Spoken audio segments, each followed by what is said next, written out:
Formation of H2 molecule. Like previously हमने देखा था कि क्लोरीन का मॉलिक्यूल कैसे फॉर्म होता है। सेम इसी तरह से सबसे पहले अगर हमें हाइड्रोजन का मॉलिक्यूल फॉर्म करना है तो हमें हाइड्रोजन का इलेक्ट्रॉन डॉट रिप्रेजेंटेशन शो करना पड़ेगा। सबसे पहले हम ऑन द लेफ्ट हाइड्रोजन लिखेंगे और हाइड्रोजन के आउटर मोस्ट शेल में सिर्फ एक इलेक्ट्रॉन है, तो यहाँ पर सिंगल डॉट हाइड्रोजन के आगे लगा देंगे। इसके बाद हम दूसरे हाइड्रोजन को ऑन द राइट साइड लिखेंगे और इस हाइड्रोजन के आगे भी एक सिंगल डॉट लगा देंगे। अब इसके बाद हमें पता है कि दोनों हाइड्रोजन्स के पास एक एक इलेक्ट्रॉन है और ये दोनों हाइड्रोजन्स उसी एक इलेक्ट्रॉन्स को शेयर कर लेंगे। शेयर करने के बाद हम एक सिंगल लाइन ड्रॉ करेंगे, दोनों डॉट्स को ऐड कर देंगे और यहाँ पर देख सकते हैं हम कि एक सिंगल बॉन्ड फॉर्म हो जाएगा।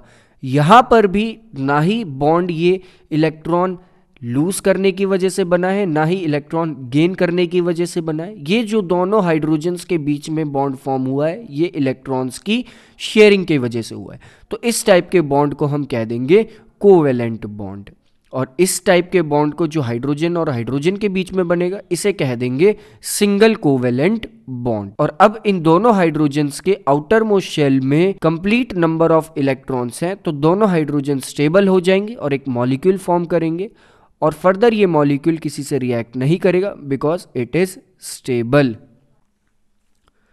Next is formation of HCl।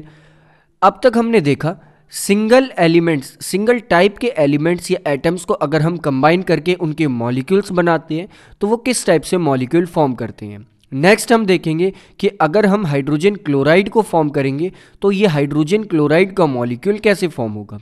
सबसे पहले सेम चीज़ से हम स्टार्ट करेंगे, इलेक्ट्रॉन डॉट स्ट्रक्चर लिखेंगे हाइड्रोजन का which is H dot on the right side. इसके बाद क्लोरीन का इलेक्ट्रॉन डॉट स्ट्रक्चर लिखेंगे which is Cl, 7 dots, 2 dots right side में, 2 dots on the top, 2 dots on the bottom and 1 dot on the left. इसके बाद हम hydrogen और chlorine के आउटर मोस्ट शेल के इलेक्ट्रॉन्स को कंप्लीट करने की कोशिश करेंगे।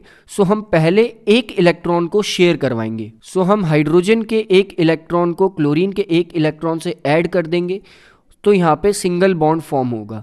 इसके बाद हम ये चेक करेंगे कि हाइड्रोजन के आउटर मोस्ट शेल में क्या कंप्लीट नंबर ऑफ इलेक्ट्रॉन्स हो चुके हैं। नेक्स्ट साथ ही साथ क्या क्लोरीन के आउटर मोस्ट शेल में कंप्लीट नंबर ऑफ इलेक्ट्रॉन्स आ चुके हैं।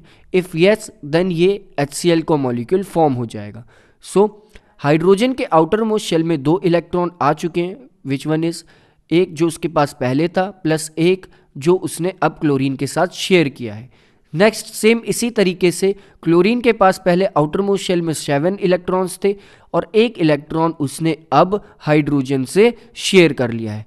तो क्लोरीन के भी आउटर मोस्ट शेल में अब कंप्लीट नंबर ऑफ इलेक्ट्रॉन्स आ चुके हैं, तो हाइड्रोजन क्लोरीन आपस में एक मॉलिक्यूल फॉर्म कर लेंगे और अब ये दोनों स्टेबल हो जाएंगे। और यहाँ पर भी सिर्फ सिंगल बॉन्ड से शेयरिंग कंप्लीट हो चुकी है, तो इस टाइप के बॉन्ड को हम अब तक कहते आए हैं सिंगल कोवेलेंट बॉन्ड।